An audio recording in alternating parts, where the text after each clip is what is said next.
Let's go. We're rolling. We're rolling? Okay, let's do it. Okay, would I have time to have like tea or anything? We skipped that part. We skipped that. It's all right. It's all right. It's all right. It's all right. Let's work. Let's do tea. This is Nate from Nature Nvoke here at the Rooted Socialite at the Capital City Film Fest. Thank you so much for having us.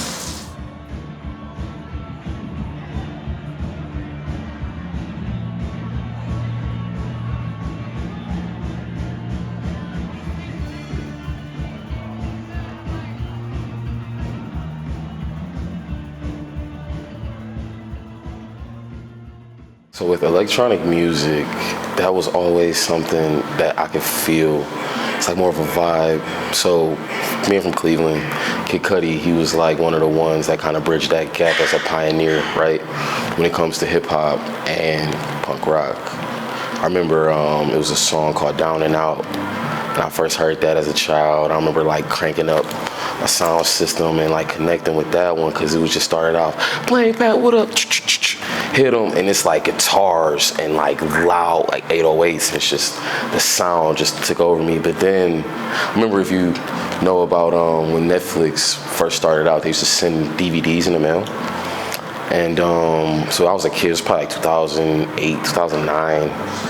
And I'm going to like music docs because I know about like certain bands that I want to learn about from entry level, like Jimi Hendrix or Bob Marley. So I was like, oh yeah, they got stuff like that.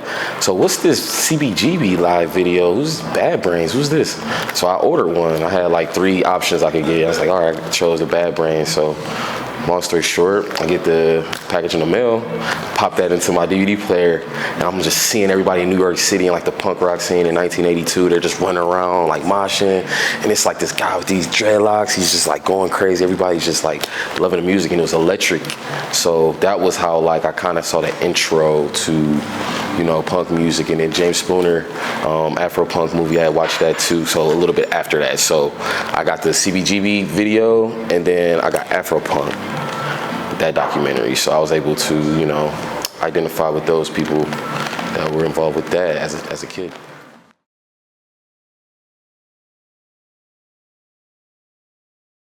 Yes, it has. So like Block Party, right? It's one of my favorite bands as a kid. I used to play Guitar Hero. All my friends used to be like, man, you can't beat that. And it was like Helicopter. It was like the fastest one. You had to play it. It was just like, all right, cool, yeah. So he had these dreadlocks and just would go crazy playing like a Fender.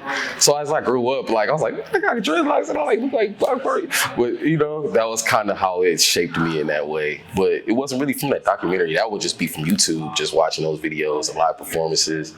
You know, they would play live on Tonight Show, things like that. So I used to be really inspired, Glastonbury, things, live festivals.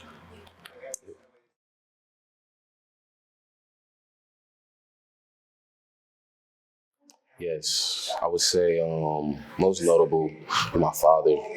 Just recently lost him in November 2024. So it's still a bit fresh. We had a connection from the blues music. That's who taught me about Muddy Waters and Howlin' Wolf, Son House, all these guys, these legendary guitar players, these pioneers in the blues genre. So my father was very influential to me with my musical taste. So I would say he was a big influence with that. Then, you know, once I learned how to play the blues, it's the saying, right? Once you learn how to play the blues, you learn how to play a lot of different genres because all of them stem from those fundamentals in blues music. So I would say my father, for sure. Awesome.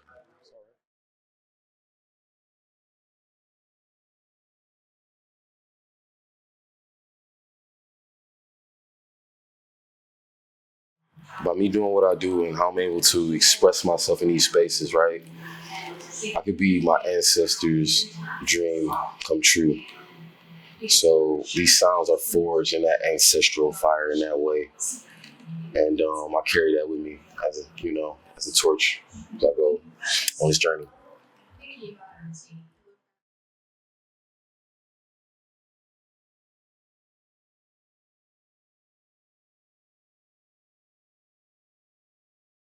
So post-punk music. So like I mentioned Block Party earlier, they were a part of the post-punk revival era. So there's bands like Fold, Beatles and Block Party, Arctic Monkeys, they were huge in the United Kingdom. So that wave of music, they're all were influenced from bands like Joy Division, who were like trailblazers in the post-punk genre, you know, and that 80s style of music, Sisters of Mercy, which influenced a lot of dark wave bands now with using electronic drums versus, you know, a live drummer, or bands like Depeche Mode, things like that. In the electronic world, where they kind of mixing up a little bit of that stuff. I know how influential Kraftwerk was on me. Trans Europe Express, like just that song when they used to just play that, like there's videos and home recordings from when I was like a baby, and like all of our family events, they would play that song and everybody's like line dancing to it, and that was like super influential, you know. And I know that like that's deep rooted in electronics, so yeah. That helps answer that a little bit.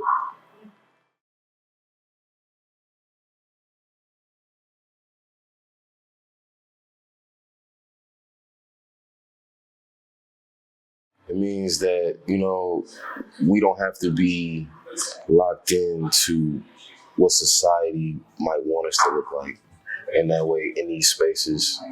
You know, I'm tolerant of others and I'm very strict on myself, right? So how I carry my discipline and how I look at myself in the mirror, that could influence somebody else. So if I'm having self-hatred towards myself, or if I'm carrying myself in that way, that would influence somebody younger than me that might look up to me to be like that same way. But it could work different if I'm thinking things that are positive. You know, if I look at myself in an affirmative way and I speak positive affirmations to myself and I exist in these spaces, I feel that kids in the future, they'll be able to have some sort of foundation with that, just like it was laid for me.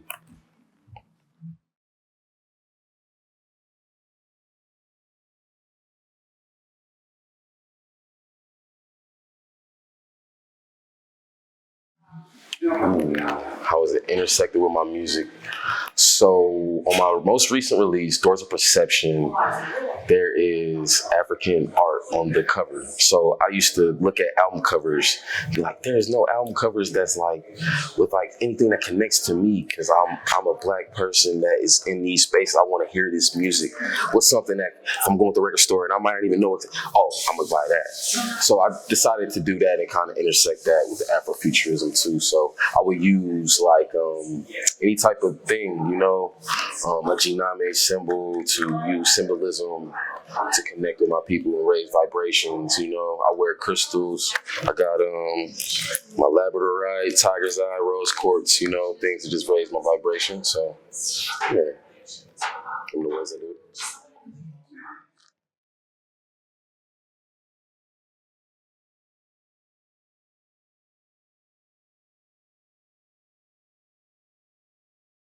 They have to offer us an abundance of knowledge, you know, a library of just like art. So in a different medium, right? So somebody like Ramel Z that was in, you know, the graffiti world, just how he spelled his name. So on my Instagram, like I use a lot of symbols and things like that to kind of like make my name out. And I was influenced by Ramel Z for sure. And he was an Afrofuturist back in New York City during that time. And he was a pioneer, true and through, you know. So I feel that like me being now in 2025 and the future and beyond, you know, I want to kind of keep that stuff going and pay homage to the ones who laid the foundation before I got there.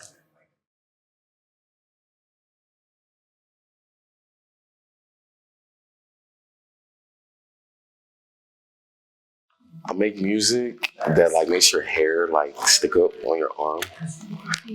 They say with sound, right? There's two ways the sound makes your body go through that sensation, right? It's very loud music or music that's very soothing to the ear melody. So with that music, I want that to invoke that spirit, you know. Have like angular guitars, I use reverb and delay to create that effect, but I want you to feel kind of like you're floating in air. And then you're like in an airplane too sometimes, and it's just fast and then it slows down, you know. Just want you to have that vibe. So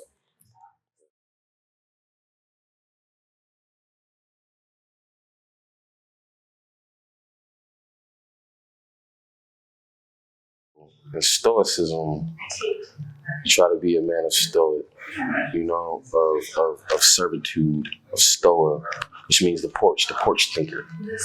You know, sometimes in our culture, it's like, oh yeah, you haven't jumped off the porch, you haven't done this. No, sometimes you need to be there to think sometimes.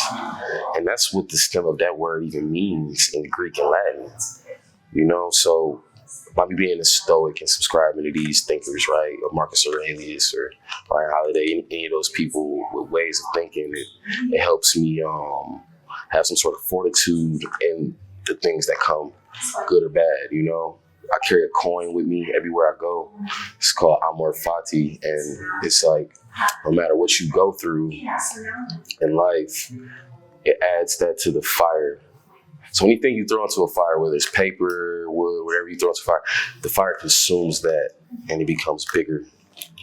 So I made a song called Amor Fati, and by being a stoic and subscribing to that, the voluntary hardship and the cold plunges and things like that, that just make you stronger throughout the day. Like I would want people to know that that's something that, you know, is very meaningful to me. Thank you for sharing that. Mm-hmm. Well, thank you so much for joining us. Yeah, thank you. Usa.